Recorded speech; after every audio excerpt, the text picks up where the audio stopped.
Graham's another working lad, isn't it? I know Rhoda and Sabre, they technically didn't make the cut, but No. bless them. Rhoda was distraction. Yeah. And Sabre had the skin condition. Oh, right. Oh. That's why he didn't make it. Okay. So he didn't go on to anyone else. Yeah. Because he was stressing out in harness all the time. Oh, bless I think Donna said the other dog she had got Distracted. because of, behavioural issues. Yeah, she said. behaviour. So she wouldn't be able to go to anybody that needed help at all, yeah. I wonder how many It's a bit like puppies make the cut Patriot. to begin Not with. many. Yeah, Just a because he handful. went on to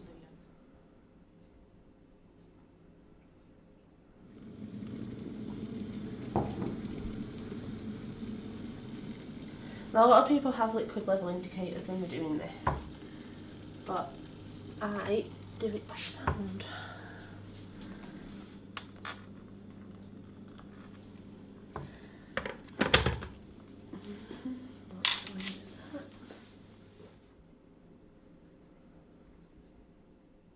Everything has its difficulties, like, you know, all everyone wants is to like get involved in everyday things, like when you're at school or you're at college, or even in just generally like going out with friends.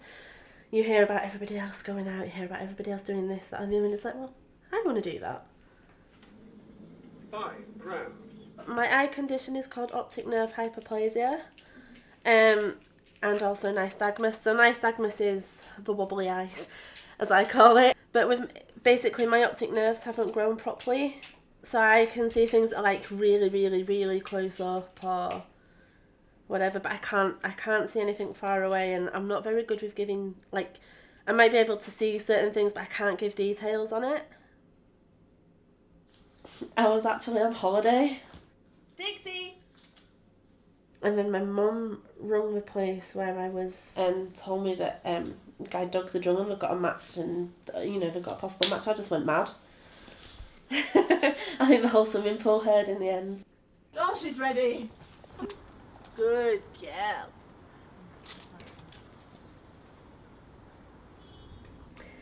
And this is my guide dog Dixy, who I've had almost 2 years, and she's like my little ray of sunshine. Yay! She's a star because she sees so much more than I ever would. Like, she sees the obstacles before I do, so she knows what to do to get round them, sometimes before I've even realised what she's doing. I was 21 when I got my first one.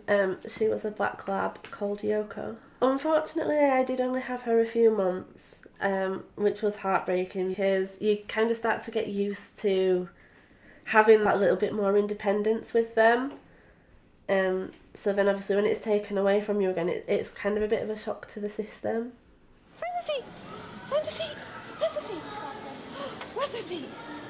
Good girl! I waited quite a long time again before I reapplied because the losing them it's so hard, and you kind of you have to go through a time of readjusting and trying to get on with things again.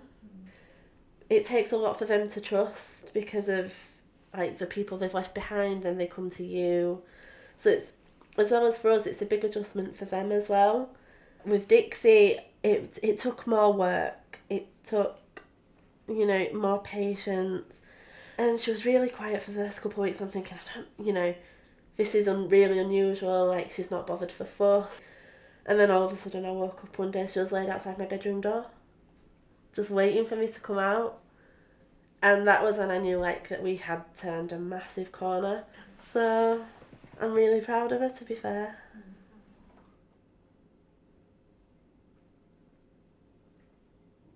For people that have never had dogs before, they're literally having to put their entire faith in this animal.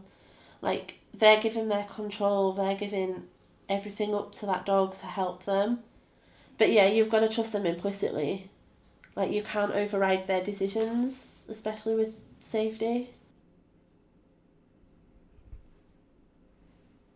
Each dog is completely different, so you have to learn their quirks, you have to learn their ways, you have to learn what they like, what they don't like, how they do things.